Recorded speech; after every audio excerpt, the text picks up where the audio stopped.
Guys, nandito na po kami. Video po ito. Welcome to my vlog. Hi guys, welcome to Wilma Vlog. This is my birthday today because I have red. Doon ang entrance. Tara na. Wala kaming tulog. Pero gagala po kami. Ang sosyalin kung pupunta sa Canada. Friendship. Ito ang aming napakagandang tourist guide.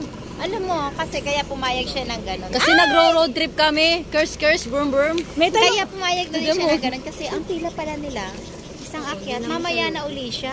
May tanong po ako, ma'am. Pwede niyo po bang i-discuss kung anong sinakyan natin para sa mga gustong pumunta rito sa lugar na to? Pagbaba niyo ng bayan ng Batangas, charot.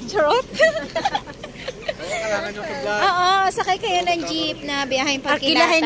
Sabihin niyo sa driver. Kung gusto niyo, bigay ko sa inyo. Kung gusto niyo, magsama kayong maganda na kasing ganda nito. Kung gusto niyo, magbigay ko sa inyo number nung driver na super bait na nag-offer sa amin. Ma'am, ano pong ina-expect natin makita sa lugar na pupuntahan natin? Napakadami. Kagaya ng? Magandang dagat. Maraming single.